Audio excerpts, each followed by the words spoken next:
Hey everybody, welcome to Church of the Revolution YouTube channel.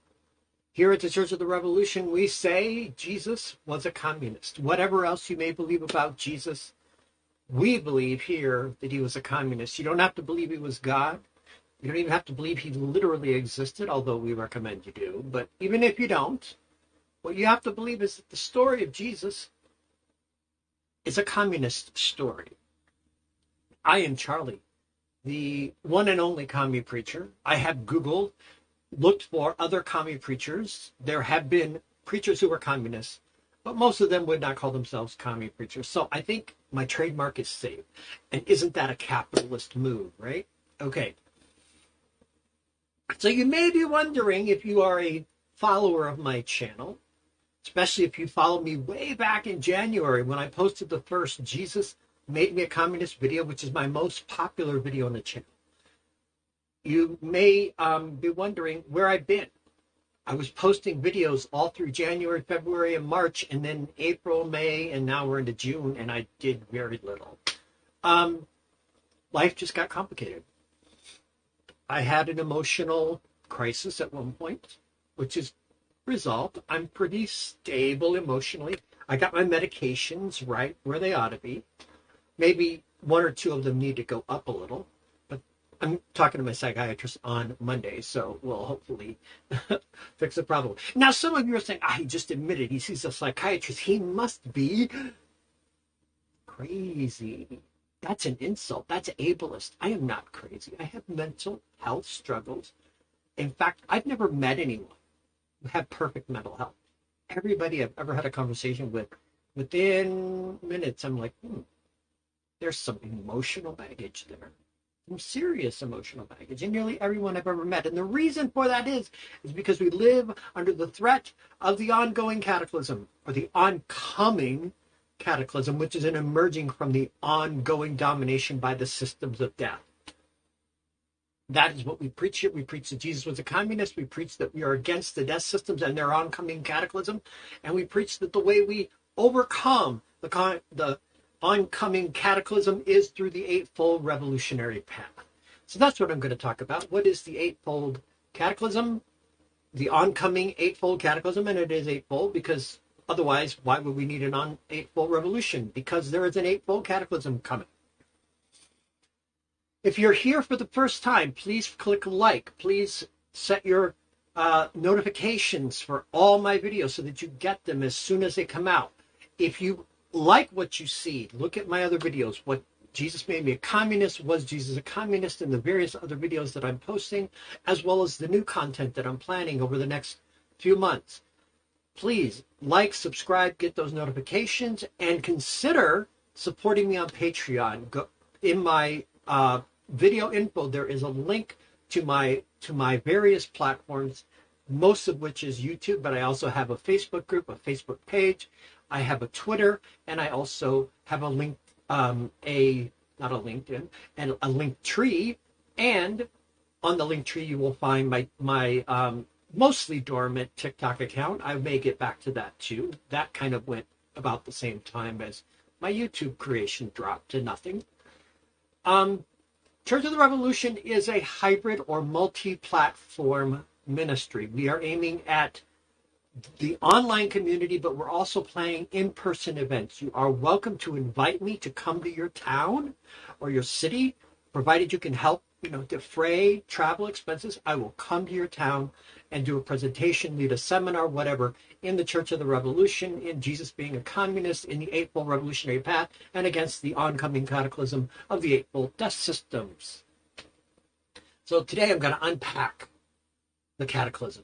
I'm going to talk about how the eightfold character of the cataclysm, how it works through our lives and dominates us today. So we say here at the Church of the Revolution, and this is my personal theology based on years of studying social theory and theology.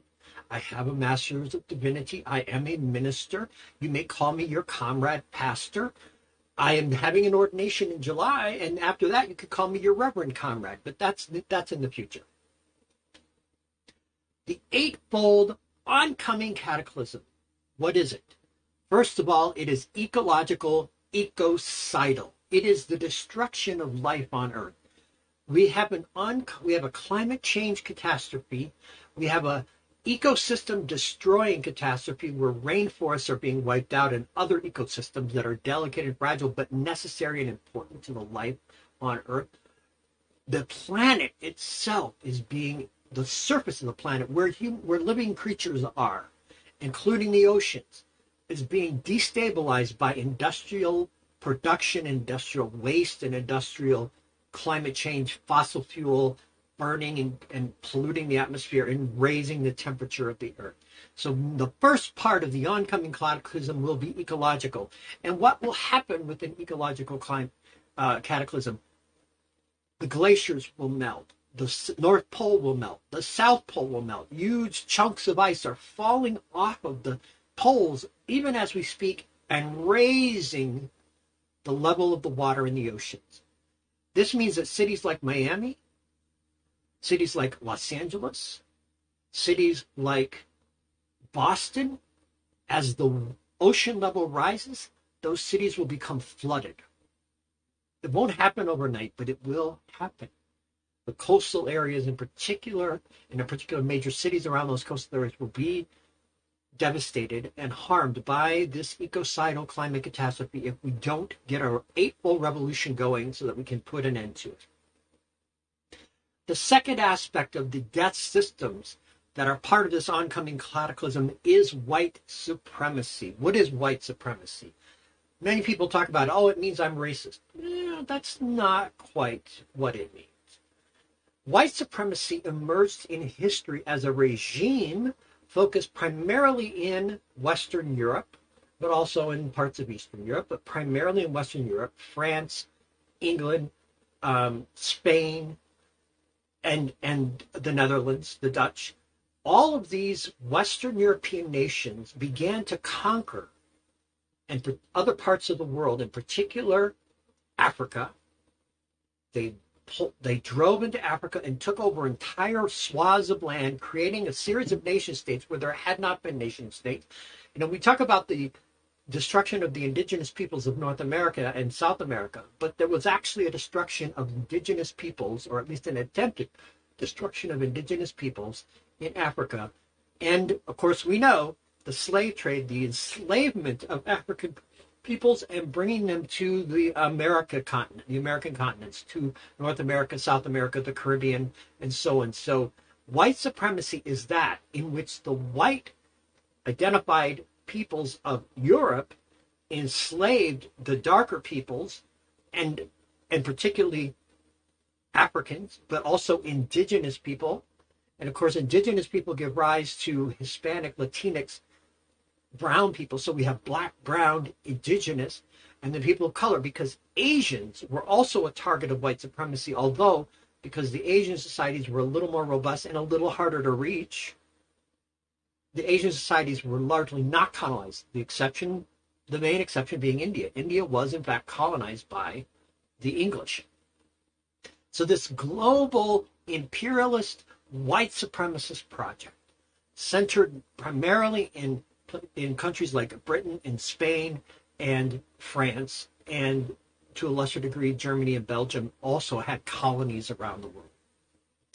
That's white supremacy. It's not anybody's individual racism, although yes, you could say there is a lot of individual attitudes of racism. Why else would you go into a continent like Africa and decide you could just take the damn thing over? That's white supremacy, right? That's the belief that we are superior to those African cultures and nations that we subjugated, and those African peoples that we enslaved in mass and brought to the American continents.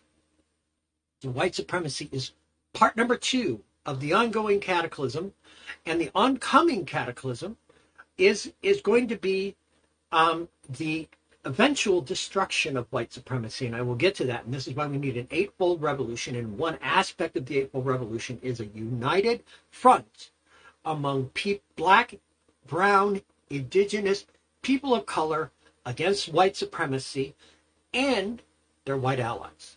I consider myself a white ally, yes. My family traces back to Scotland and Ireland in almost exact equal proportions with a little bit of English. primarily Scotch and Irish. If you look at my genetic profile, I'm Scotch-Irish. Who knew? No, I knew. My family said I was. And they turned out they were genetically correct about that. But they were wrong when they said there were Cherokee natives in my bloodline. Not a drop of indigenous Native American blood, Cherokee or otherwise. So I am a white ally against white supremacy, which is, as I say, component number 2 of the global cataclysm of the death systems is white supremacy. And the first part, of course, is the ecology, ecocide, industrialization, and its destructive power. The third element that we're going to talk about is patriarchy, or male supremacy, or toxic masculinity, to get down to kind of a psychological description. Pardon me here. This is not a commercial break. I'm just taking a drink, and I have a napkin so you can't see what brand I drink. It's just a Cola Zero kind of thing. Not Coke Zero. I don't drink big brand names if I can help it. It's a store brand. Why am I doing that? All right. Well, we're going to talk about capitalism in a moment, because capitalism is definitely part of the cataclysm. It's definitely part of the death systems. So now we're talking about masculinity, toxic masculinity, and its role in the cataclysm. And why is that? Because in patriarchy and with toxic masculinity, women don't matter. Children don't matter. What matters is what adult men want to have happen. Now, it's not all men. It is all men, but it's also not all men. It's a complicated thing. Patriarchy benefits the top tiers, and we'll get to how you are in the top tier. One way to be in the top tier is to be white. Another way to be in the top tier is to be human. This is why the ecocide is humans against the rest of nature. But it's not all humans. It's not all white people. And it's not all men. But it is the majority of white people, and the majority of men benefit from patriarchy and from white supremacy. And so when I say white supremacy, or not white supremacy, toxic masculinity and patriarchy is part of this cataclysm, because toxic masculinity is John Wayne walking to town and blowing away all the indigenous people. And that's what white supremacy did, but it's also what toxic masculinity does. It's what patriarchy does. It says men matter, men get to decide who lives and who dies. And this is why the oncoming cataclysm, as white people become an ever shrinking portion of the planet's population. In the United States, white people will become less than half of the population in the mid-2050s. In the 2050s, white people will become, as a percentage of the population, the minority. And black, brown, indigenous people of color will become the majority. And so what we need, again, is to unify black, brown, indigenous people of color who have been kept down by this ecocidal, white supremacist, and patriarchal system, which is also capitalist, oligarchical, etc. I'll get into that in a moment. The cataclysm is coming. Climate change is coming. It's going to come particularly for the coastal areas, but it's also devastating parts of Africa, the whole growth of the Sahara Desert. That's climate change. And white supremacy and patriarchy are driving these conditions, because white supremacy says white people deserve to rule the world, and male domination, patriarchy says men deserve to rule the world. And so we have toxic masculinity, patriarchy, this I'm a man, you should listen to me, I'm stronger, I'm more powerful, and I'm smarter, which is very much a white supremacy thing. White supremacists believe they are the smartest people because, after all, we invented science. One of these days I may have to do a video on the politics of science, but for right now, we'll just say it's a part of white supremacy. Doesn't mean it's entirely wrong. It's not. But when it gets enfolded into the death system, science supports and, in fact, enables the oncoming cataclysm. At the same time, climate science is identifying the oncoming cataclysm. So here's where we are. We started with ecology and ecocide. We've moved through white supremacy. We have then talked about patriarchy and gender domination. And now the next one we're going to talk about is warfare. Make no mistake about it. World War III is coming. The United States is trying to get into a trade war with China. Even under Trump, but even under Biden, there's this ongoing dispute over Chinese growth in their economy and the way they are moving into parts of Africa, which of course were devastated at first by the Europeans, and now the Chinese are doing something similar. And so there's this American-Chinese opposition, but really, as superstates, as superpowers, the United States and China are in a certain sense both caught up in the death system, both caught up in the ongoing cataclysm. Yes, the Chinese don't have the same kind of white supremacy, but they do have a certain kind of supremacy. And I'm not picking on China because I am ultimately sympathetic to China as a presently, that's a question, as a Leninist and a Maoist revolutionary society. At one point, China was very much the cutting edge of the world revolution. When it lost that is debatable. Some people say the 1970s when Mao died. Some people say before Mao died. I'm not going to debate that. That's maybe for another video way down the line when we talk about China. But the point is that China today is one of the fastest growing economies on earth. It also has one of the lowest rates of poverty, which shows you that if you put a little Marxism and Leninism into your economy, you actually do a better job taking care of poverty. But I digress. Because there's still the industrialism, the ecological, the ecocidal is still the driving force in China. And yet because China is centrally planned, they are planning to eliminate or at least drastically reduce toxic emissions.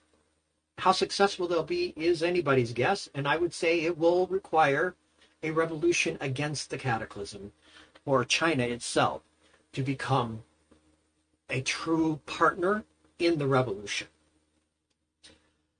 So again, we're talking about World War III. Where else will World War III? I believe that World War III will break out in India, and I believe it will break out in Africa. India, of course, is a nation that was at one point a colony of the British Empire, and it is the second or first largest nation, depending on how birth rates are fluctuating. And that at one point China was definitely the largest, and then India became the largest, and then China's back again. Of course, China just instituted a 3-child policy.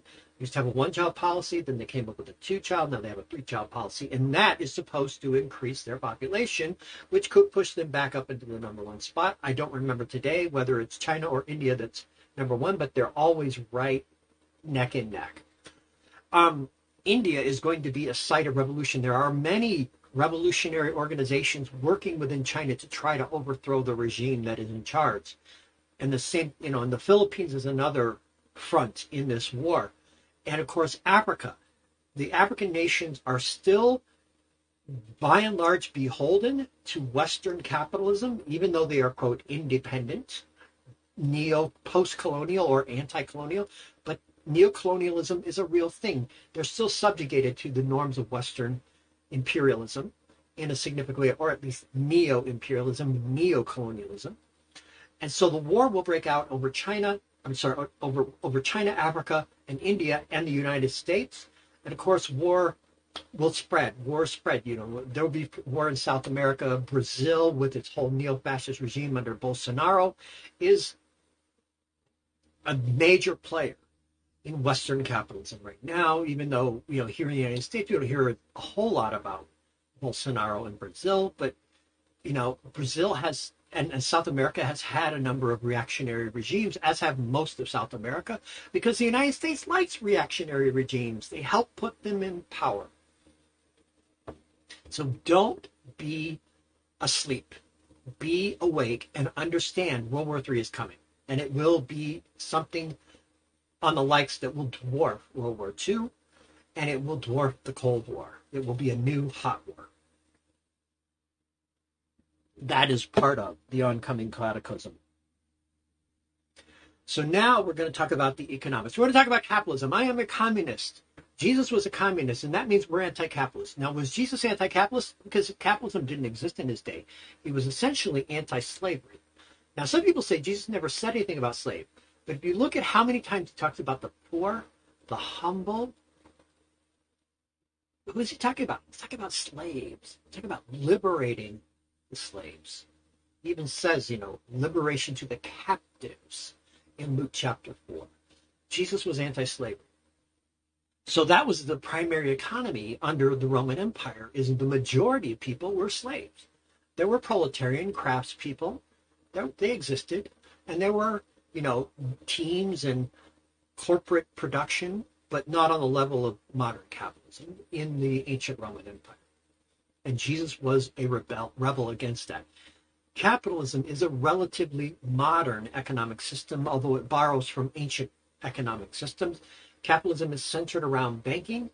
It is centered around investment in corporations. It is centered around profit-making corporations. It is centered around marketing commodities to make a profit that then feeds back and pays off the original investors, and then the cycle starts all over again. So it's investment, production, selling, profit, paying back your investment, and then the cycle starts all over again. That is capitalism. That's how it works.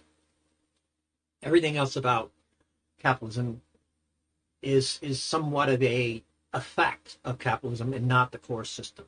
But capitalism is destroying the world because it continues to reproduce wealthy versus poor. The wealthy are running the world and the poor just kind of get the dregs. And then there's this middle class and these people who are fairly stable. They're going to lose their stability. Karl Marx and Friedrich Engels predicted in the 1848 Communist Manifesto that there would be a drastic separation between the classes, wiping out everybody in the middle so that all that was left were the struggling proletarian workers and the top tier of capitalists. That hasn't happened yet, but it is coming.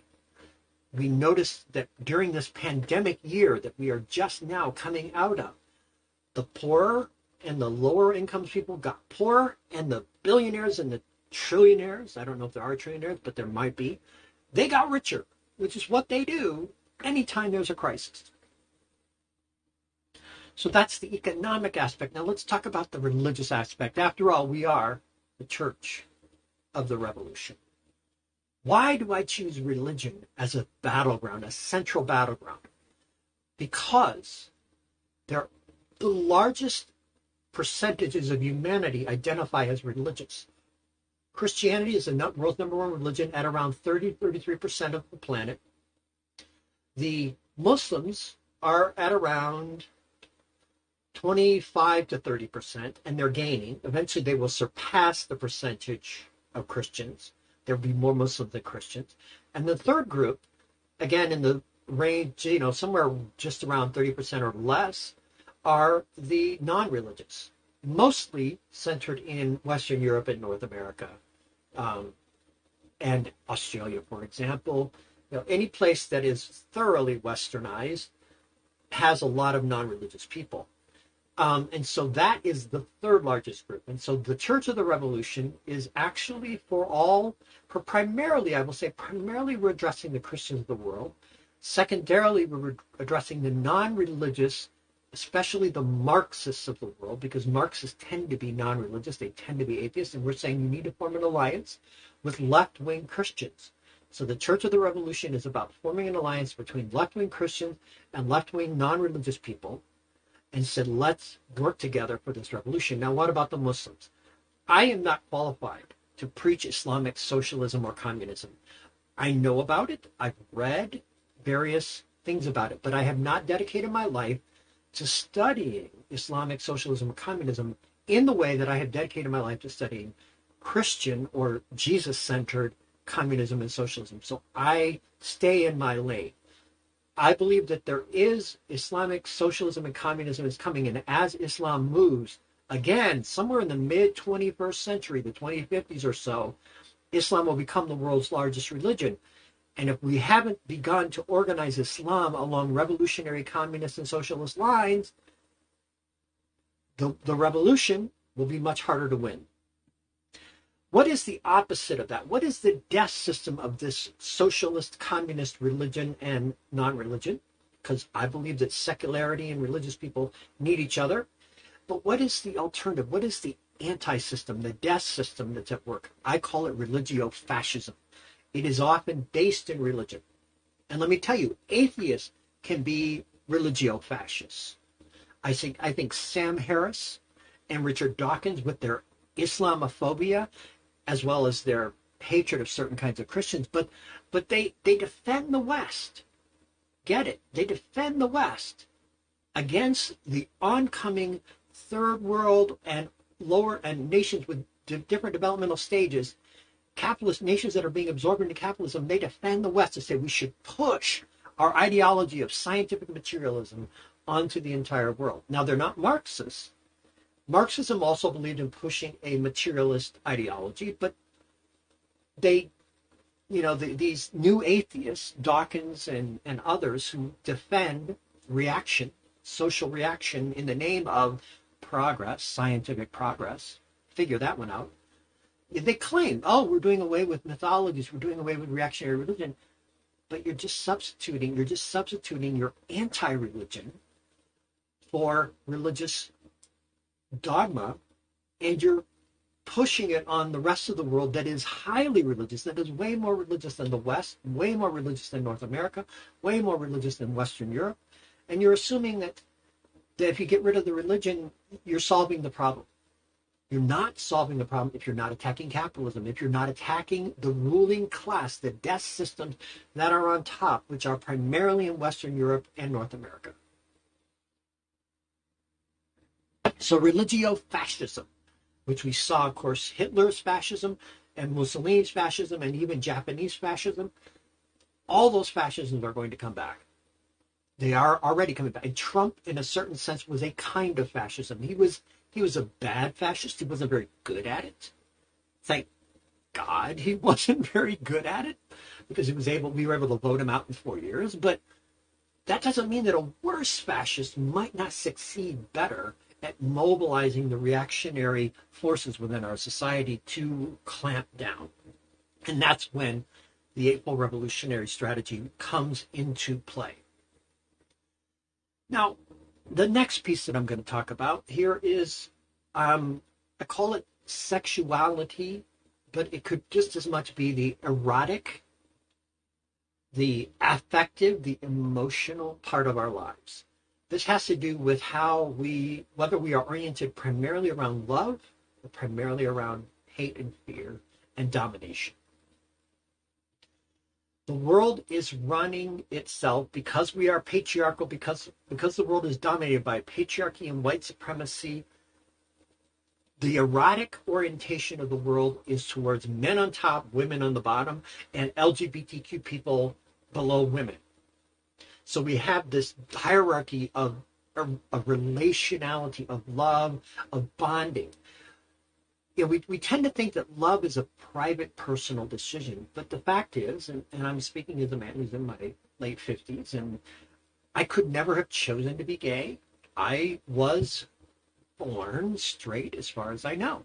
Maybe some point in my early childhood that I don't remember is when I went from being polymorphously perverse, as Sigmund Freud would put it, and became focused on female love. Female love is going to help me feel like a full human being. We need to get away from that. But that is the personality formation that happens. Is we look for our fulfillment in our romantic others. No problem having a romantic other, but to use your relationship with a romantic other as a way of fulfilling yourself and sort of vampirically drawing from their life force emotionally. This is what hate versus love is all about. This erotic element of the Eightfold Revolution is fighting against the anti-erotic, the domination, eroticizing of domination, the romanticizing of men on top and women on the bottom. This hierarchy of male passion, male power over female submission and tenderness. Do you not see? It's all connected. The cataclysm is going to be based on this kind of hate versus love.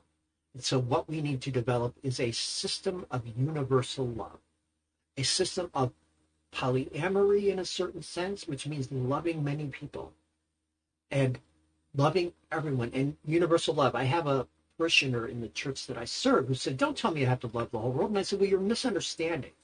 I'm not saying you have to have a warm, fuzzy feeling for the whole world, but you have to take your warm, fuzzy feeling that you have for your family members, for your best friends, for your children, or whoever, and just say, okay, what out of that ability that I have to love do I owe to my fellow human beings and to the animals and plants that I share this planet with? You take that initial sort of familial love and you transfer it to the whole world, but you do so in a way that, in a sense, collectivizes it. It's collective love, not individual, romantic, or warm, fuzzy feelings for everyone. It's rather, I should act in accordance with what is the highest good, the highest possible good for all of humanity that I can imagine, and I act on that law of universal love, not on individual, sappy, romantic love. And that is the erotic sexual component, the libidinal component, as again Sigmund Freud might have called it. Lastly, the oncoming cataclysm is centered in oligarchy. What is oligarchy? Sometimes anarchists like to use the word hierarchy, in which the hierarchy is very much what we've been talking about. The humans versus other animals, humans versus the environment, whiteness versus Black, Indigenous, and people of color, men versus women and LGBTQ persons, war versus peace-loving people. Those hierarchies, right? I refer to them as actually an oligarchy in which a tiny group of people, which we identified under the Occupy Wall Street movement, we called it the 1%, but it's probably the 2, 3, or 4%. It could even be as much as 10%. Doesn't matter. We've looked at that. The 9% versus the 9% below the 1% have a lot of wealth, but yeah, the 1% has the most, but the 9%, the 90% has a lot less. So when we talk about the 1% versus the 99%, that's probably inaccurate. Probably is the 10% versus the 90%. But be that as it may, that's an abstract number. But the point is that the oligarchy is this idea that power should be restricted to a few people. Only a few select people, the wealthiest, the people with political power, the males, the toughest males, the most toxic males should be in charge, as well as the most warlike males, as well as, the religious males, or the most authoritarian fascist males, and then, of course, the hyper-masculine men who, they're not tender like women, they're strong like men. All of that concentrating of power into this oligarchy, this death systems, this cataclysm that is coming. And we need to be aware that there is no easy exit, that it will be nothing less than a revolution. It will be nothing less than World War III. The Church of the Revolution exists to transform people who follow Jesus into communists, and we seek to ally ourselves with secular and multi-faith or interfaith communists like Muslims and Buddhists and traditional Chinese religion and what have you, pagans, polytheists. The Church of the Revolution, even though, yes, we talk about Jesus a lot, so you would think that we are ordinary, quote, Christians, but I am a universalist, and I am a minister in the Unitarian Universalist tradition, which does not impose Christianity as its core theology. And I don't believe in imposing Christianity. I simply say, here at this church, we recognize Jesus was a communist, and we believe that I believe that I follow Jesus as a communist, that Jesus made me a communist. Go ahead and watch my very first video if you want to know how Jesus made me a communist. All right, this video is already, it's kind of past my 30-minute time limit. We're sitting just at 35 minutes, so I'm going to close, and there will be more videos coming. Actually, my next video is going to be a very interesting sort of deep dive into a particular philosophical orientation. You don't have to watch that one because it's not for everybody. It's definitely a niche kind of video. That'll probably be coming out in the next day or two, and then we're going to get back to the more conventional Church of the Revolution videos. But today, the core message has been that we're against the oncoming cataclysm, which is ecocidal, which is capitalistic, which is oligarchical, which is religio-fascist, which is militaristic, World War III, and that we are going to fight an eightfold revolution in order to win against the death systems. So please subscribe, set up your notifications to my channel, go to my Patreon page, and consider becoming a supporter of my ministry. I thank you for your time, and through Jesus and through communism, we can save the world.